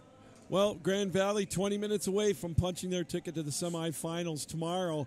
And as we talked right at the end of the break, the only flaw in this game that I can see for Grand Valley is taking some unnecessary penalties, getting goaded maybe into a couple of things. But if you're Grand Valley, just keep the pressure on, play smart. If you're Central Florida, like we said, you got to get it back in increments, 5 to 6 minute periods to try to get back into this one and make a game of it and make Grand Valley sweat it out. And it's Mann for Grand Valley who comes weaving through. Doesn't put it. It's amazing he held that puck through everything. I mean, he didn't even fire a shot, but just to hold the puck through traffic like that. And now racing for it on the ice is Brockman. You know, I really like the stick work at Grand Valley, the way they're able to handle the puck, the discipline. Baldwin with that goal he had last period. He had an identical one last night against Farmingdale. And it's... they're very disciplined on offense. And now weaving through left circle across. 18:50 to go in the third period. Grand Valley holds it. It's on the near side boards. Now the Knights are trying to get it out through the neutral zone past center ice. And a nice little touch there and just tries to dive and feed it. And now it's thrown in front. Back behind. And Ruiz, who has 3 points in this tournament for the Knights, he just tried to dive and get his stick on it and send it out in front, maybe hoping for a rebound chance. Well, that's what they got to start doing, Justin. They got to just start throwing the puck towards the net. They got to start taking some chances, a lot of, stretch passes, whatnot. They just got to put the heat on. It's almost, in my opinion, it's almost desperation mode because, like we said, they got nothing to lose. And here comes Baldwin now. Shot. Got deflected. It's on the far side boards, and I don't even think it reached Tebow there in net. And now Grand Valley has it in the neutral zone. Weaving across center ice is DeCina. DeCina over by the right circle. Backhands it to the middle, but it's stolen by the Knights. And now it's going to be Makowski who has it. He throws it back behind Grand Valley's net. A little bit of pressure here. But a 3-goal lead. 17 and a half minutes to go, really. A 3-goal lead. Grand Valley's built this lead, and they've held on for a majority of this game. Really, it's been all Lakers. I like the play by Grand Valley. They're keeping the play down in the zone as much as they can. As we get an icing call called on Central Florida, that'll bring the face-off back down in the Knights' end. Justin, again, just to remind everybody, a win or a tie by Grand Valley, and they're going tomorrow to the semifinals. And a quick update on the other rink. Fordham and Nebraska all tied up at 3, and the significance of that game, if Fordham hangs on, then they're still alive in a tiebreaker possibility. They would need Michigan to lose to Florida Gulf Coast. Essentially in the other pool, if Michigan wins or ties, they're going to be another contestant in the semifinal. If they lose, Grand Valley or Gulf Coast would have to win, but they'd have to put up at least a 3-goal victory over Michigan to have any possibility. Yeah, and Michigan's really a strong team. I've gotten the pleasure to call some of their games and watch them throughout the tournament. They're strong. I think South Florida's a team to look out for. Obviously, you have the favorites like Sioux in this Grand Valley team, but, so many scenarios that can play out. If you're confused or you need some clarification, make sure to tune in tonight to ACHA Tonight, the recap show. They're going to have everything. You're going to have women's D1, D2 highlights. You're going to have men's D3, and they're going to go over all the playoff scenarios because the semifinals are tomorrow. Absolutely. Grand Valley's women, as we mentioned, are playing in the D1 championships over at the Comerica Center. And after 2 periods of play, they're losing to Lindenwood Belleville 5-1. And the significance of those games, the women's team, 8 teams in that tournament, Justin, and they each play a 2 out of 3 series, and I'm not sure how Grand Valley did last night, but obviously you win 2 and you advance to the semifinals for the women, which would be Saturday morning and afternoon. So 15:49 to go in this one. It's a 3-goal lead for Grand Valley as they have it in UCF zone. Here's a shot sails high. And just so much heat on that from point-blank range. It's over by the right circle now, the near side corner. They're battling for it. It's sent back around behind the net, where it's to the far side corner. And they're banging in there. They're banging at the left point. Somebody battling for position. UCF finally controls it, but they're having a tough time getting it out of their zone. Oh, that's the point, Justin. You know, it's going to be tough for them to get back into it when they got to dump the puck down the other end and not really get any shots at Rosenbaum. He's only faced 21 here through 2 periods and change. When there's a big hit on the other end, 3 goals for Grand Valley in that second period. After coming in, it was 2-1, and so things were not yet decided at all. We had a lot of hockey to be played, and then Grand Valley scores 3. If you're just joining us, they scored 3 goals in the second period, and UCF did get that 1 goal, and they almost actually had a chance late. That was close, wasn't it? Yeah. You know, they got 4 unanswered goals, including that power play goal. And one more pool that we would like to mention is, and that's the last game of the night, that's Kansas against Fairfield. Ooh, yeah. And that's a winner-go-home for both teams, except if it's a tie, Fairfield gets the tiebreaker with goals against because they've only given up, I believe, 4 goals in the tournament. And that Lonnie has been excellent in goal as well, 96% save percentage. And that's a contrast in styles. Kansas, you talk about being able to put the puck in the net. Dane Johnson has 7 goals in 2 games for them. But again, Fairfield more of a defensive team as they look to advance in that game. It's going to be a great one, 7:30 on the ACHA Broadcast Network. Yeah, that's the network we're on. Justin DeVellis, Lou Gamlin, the ACHA on day 3 of pool play in Fairfield. You said the contrast to styles, but they're going to have their hands full with Kansas. That's going to be a good one. I'm for sure tuning in for that one. And that's the late game. So we've had a lot of late games, too, in this tournament with you know, they've been late, but we've had also late, games go into the third period, late, close overtime games. So games that have been decided late, they've, late start times, but also decided late. Exactly. And so, they're going to come right down to the wire. And sent across the neutral zone. There's 4:18 to go in this game. 40 shots for the Lakers. And that's compared with 21 for the Central Florida Knights. And Coach, Mike Kroll for Central Florida said they were going to need to bring their A game. And I'm not sure they've brought their A game, but I think Grand Valley is clearly a team that might be a little more talented.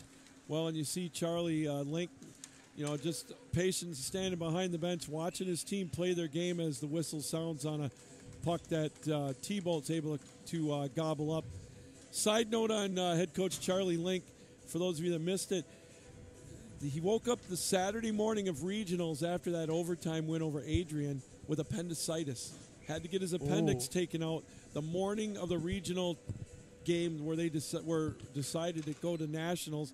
He had an appendectomy that morning, and their other assistant coach was sick as well, so they were down to one coach behind the bench in that win over Indiana, and I think it was a 6 or 7-1 win. Wow. So what a crazy set of circumstances for Grand Valley. Wow. It's great to see Charlie back behind the bench here for this game and these tournaments. Yeah, glad that he's doing a lot better. Glad that the whole coaching staff is doing better because down to one coach, I mean, dang. Isn't that crazy? That's insane. 5-2 your score, 13:15 to go in the third period. Justin DeVellis, Lou Gamlin on the ACHA network.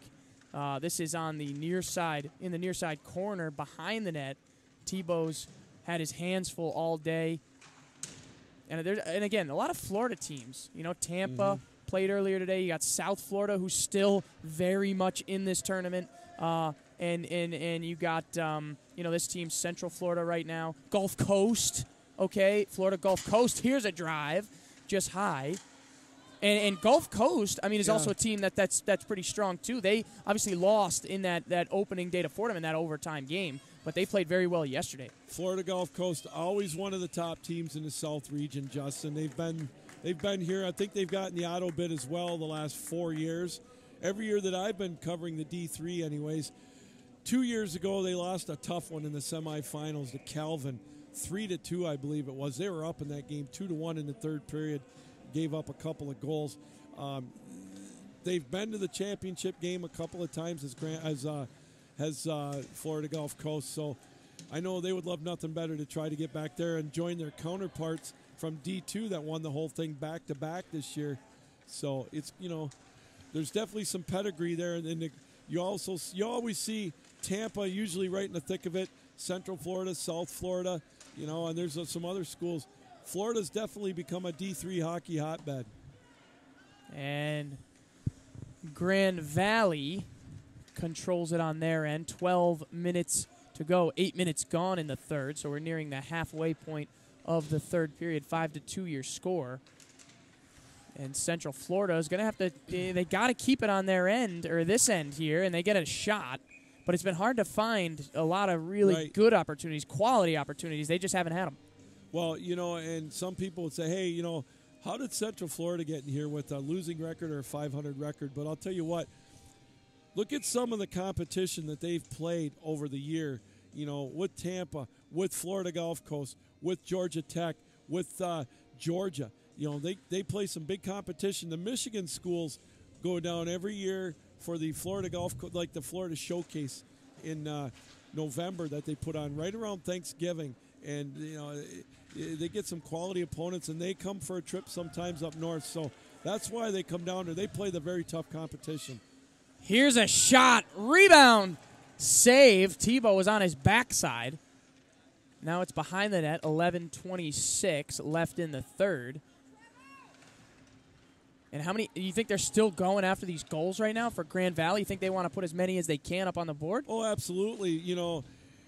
Obviously, you don't ever want to let up because you just never know. I mean, it's a cliche-ish saying, if that's how you say it right.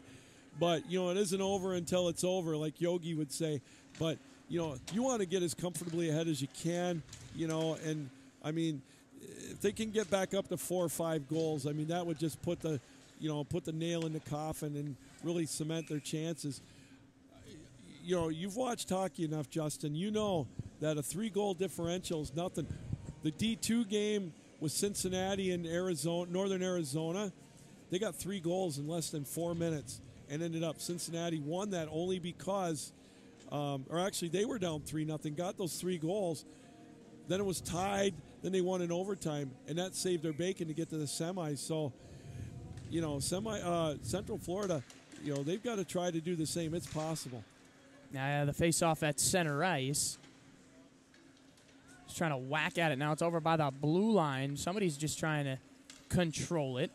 And it's knocked away by Godin. Godin sends it down to Burgesson. Burgesson can't control. And it's in the near side corner. Just tried to poke it at that net. Did Godin. But it was too weak. Tebow didn't have trouble handling it. Now they're just trying to get it out. Grand Valley can't keep it in, but they send it back. Lalonde. Now weaving across his netminder back to the right circle. Now they're going to try to send it through neutral ice. And it was kicked by Chard, but poked at and knocked away. We're still in the neutral zone. UCF is going to lob it in. Grand Valley gets a little bit of a change. And UCF able to keep it in. Maybe a chance shot deflected. And Grand Valley's going to come back the other way.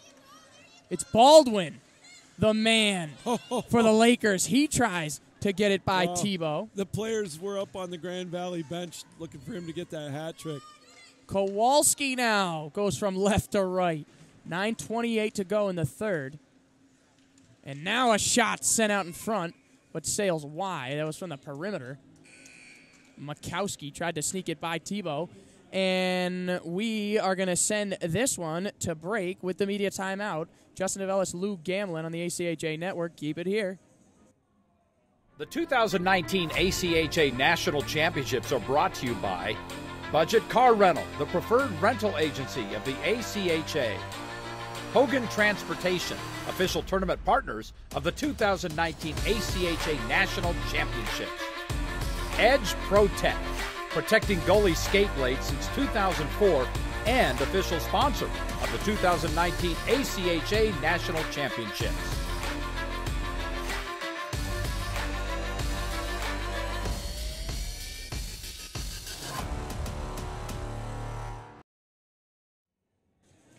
And we're back at the rink in Plano. Justin DeVellis, Lou Gamlin on the ACHA Network.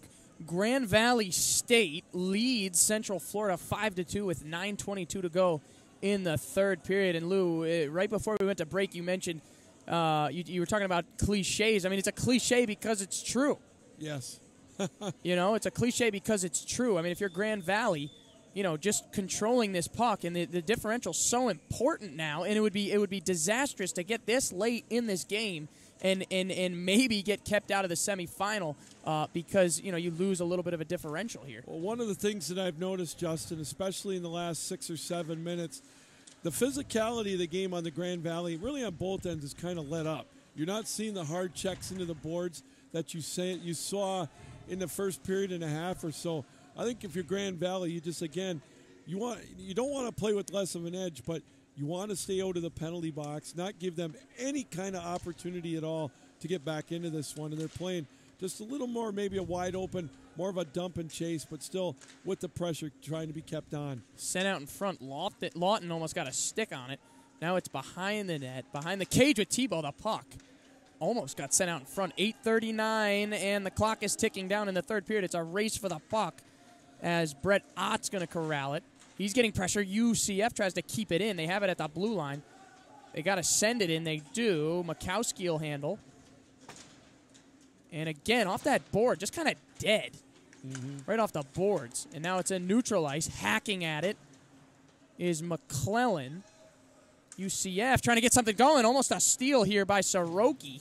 That could have been deadly if he just picked that one and got a clear shot at the net. Big hit here right in front of us.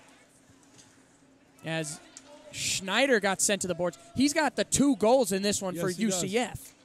Definitely been the MVP for UCF in this tournament with 4 goals in 3 games. Yeah, and both coming on the power play. Don't forget. Yes. And they're battling for it on the UCF end. It's now sent into neutral ice, where UCF trying to pick at it, trying to steal it, get a rush of their own. They can't. Grand Valley now. That's been the way the game's been for Central Florida. They get an opportunity like that, and the puck just hops over the stick. Just not their afternoon for sure. Yeah, so Lalonde moves it through. Now it's going to be O'Donnell who weaves. The puck is up in the air, hits that Hilton ad up along the boards, and it's kept in. It's Lalonde again who tries to send it through. It's on the near side boards right in front of us. Zalick just sends it in. Grand Valley's trying to get it out across the blue line now. It's center ice. We got a one-on-one. Here's a chance. Weaving through, just lost the puck. Tried to deke it. I believe that's Decina. It is. And the puck up in the air. Looks like it's going to sail out of bounds. And into almost a little part of the fan section where some players are getting ready for their next game, I believe. It almost hit them. Yeah, it looked like the Michigan players over there getting their tapes wrapped up and, just kind of watching the end of this one. Michigan, of course, playing Florida Gulf Coast next. Pretty much a winner-go-home scenario for that team, for both teams, unless Fordham can pull it out. And if Fordham wins their next game, and Grand Valley, where on Gulf Coast, and if Fordham wins their next game to set up this game, Michigan still would have an out should they lose. Yeah, there's so many scenarios. I mean, it's making my head spin, honestly. But that's what's so great about this tournament, Right. That's what's so great about pool play. As we mentioned, in that next game, should Fordham hang on, it was 3-3. If Michigan lost to Gulf Coast, it would create a 3-way tie. All 3 teams would have a 2-1 record. But the caveat is Michigan has only given up 1 goal in 2 games in the tournament. Fordham, it was 3-3, so they would have 7. So Michigan would have the advantage by 6 goals going into the game. So if you're Michigan, as long as you don't, open the sieve and give up 5 or 6 goals, you could be in good position to come back and win that one. If you're Florida Gulf Coast, if Fordham wins, you got to win by at least 3 goals. No, it's actually interesting. You talk about Michigan not giving up so many goals. They actually played their first game of this tournament with their backup netminder. Their starter, Evan Chang, didn't play at all in the league tournament. So between them, they've had one goal. And I'll tell you, Chang looked really solid yesterday. And here's a shot. UCF has it at the left point. It's wheeled around the boards back behind the net. It's in the far corner.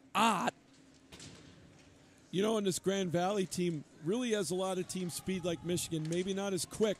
But you know what? In this game, they really haven't had to show it. And maybe a little bit of the speed now as they have a 3-on-2. Left point tries to flip it over the defender across, but nothing doing. 5:49 to go in this game, 5-2, as UCF takes it across the blue line.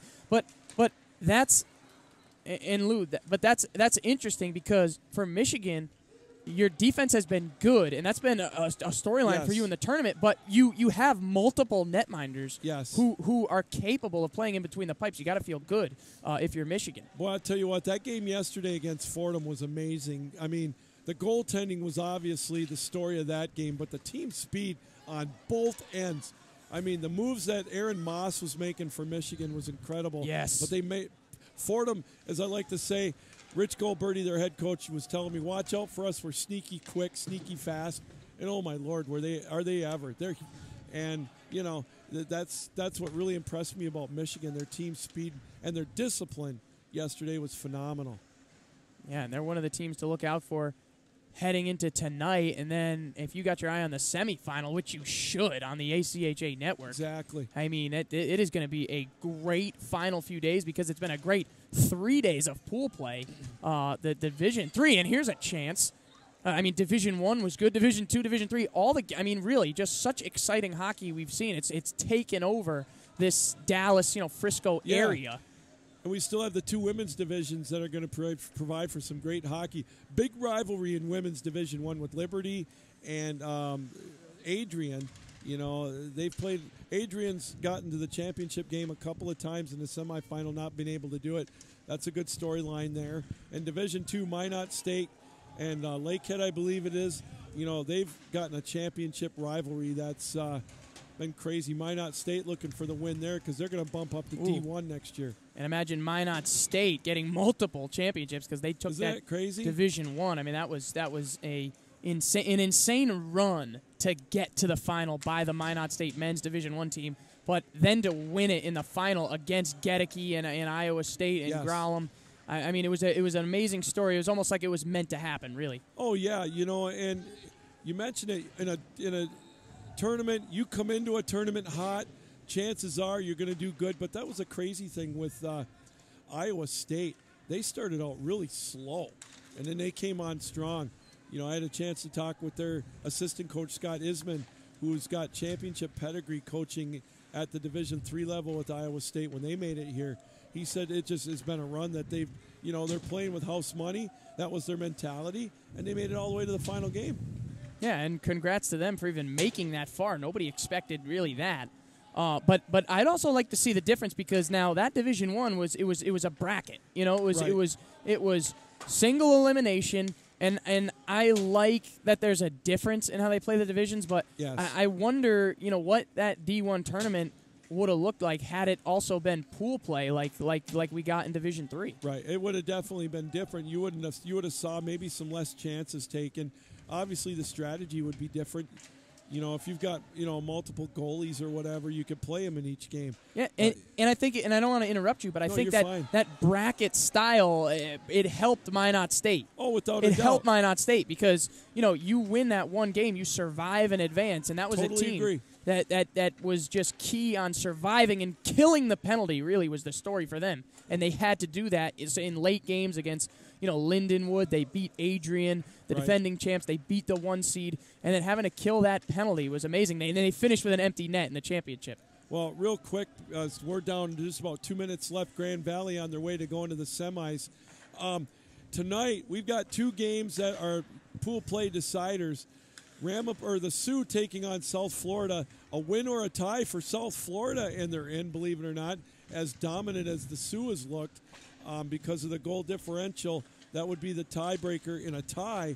And then a winner-go-home game in the other pool at 7:30 between Kansas and Fairfield. A winner, a tie for Fairfield, and they advance because of their stellar play in net and on the defensive side. So we've got 4 games coming up left after these two. 3 of the 4 have implications for the Nationals.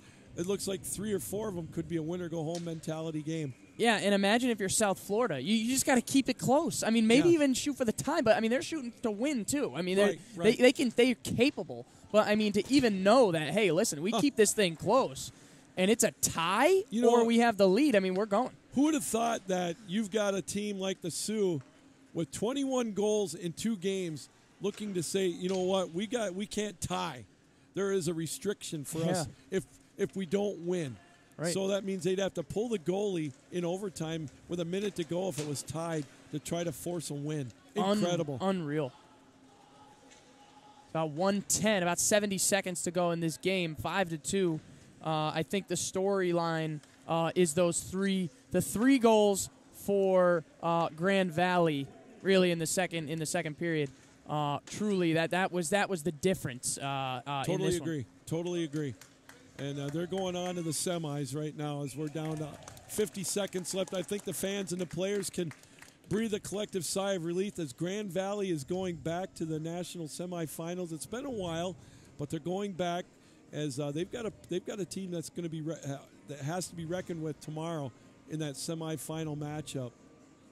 Yeah, and this game wasn't particularly close, but maybe some close games in this Lakers team's future.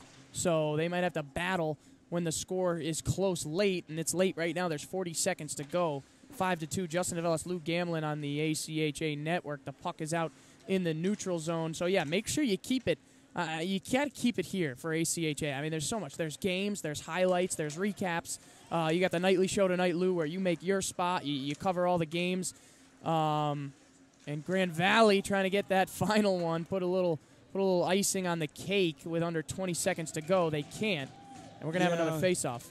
11:30 tonight Central Time on the ACHA Broadcast Network. ACHA tonight will run down all the games this afternoon as it's the last day of pool play. Hard to believe this time has flown by. But we'll have the semifinal matchup set for you, and we'll have the times when those will be taking place and where they're located. It all depends on the women's ACHA Division I tournament, which is taking place at the Comerica Center down in Dallas. Yeah, just want to thank everyone for Frisco. Sorry. Yeah, Frisco. Just want to thank everyone for tuning in, for all the camera people we got on the broadcast. Lou, it's been a pleasure. Our producers, everybody that makes this tournament possible. The final here from Plano is 5-2. Grand Valley State, the Lakers are moving on, and Central Florida, after playing the 3 games in pool play, their season is going to come to a close. 1-2, they finish in pool play, and obviously when you get here, all the competition is tough, and they played tough. Unfortunately, they started out slow against Farmingdale, and that really put them behind the 8 ball. But they came back, won yesterday, and you know what? They proved a worthy opponent, and they made a good showing. Grand Valley punching the first ticket to tomorrow, as we mentioned, and they're solid. They've got it all, what it takes to get to that next level. And it's going to be interesting to see who they play. It's going to either be Fordham, Florida Gulf Coast, or Michigan tomorrow afternoon, or at a time to be determined. So stick around for that. So congratulations to head coach Charlie Link and his Grand Valley State Lakers. Yeah, the Grand Valley, if we're looking back at the goals here, Soroki scores at 2:07. Burgesson scores at 19:05 in the closing seconds of the first. Madigan gets on the board 4:30 into the second. Soroki again, so 2 goals for him at the 13:32 mark. And then Baldwin finishes with the 5th goal and that toe drag, which was just beautiful. A goal that you're probably going to talk about on the highlight show tonight. Oh, absolutely. And that was at the 14:49 mark. You look on the other side, Central Florida, both goals were scored by Andrew Schneider. Okay, so he came into this game with 2 goals. He's going to leave Nationals with 4 total because he scored 2 power play goals. The first one coming 11-19 into the first, and then 18:08 in the second. So that's your recap here from Plano. Lou, it's been fun. Indeed it has. And we're on to the next one. So thank you so much, everybody, for joining us. And keep it here on the ACHA Network. For Lou Gamlin, I'm Justin DeVellis signing off on the ACHA Network.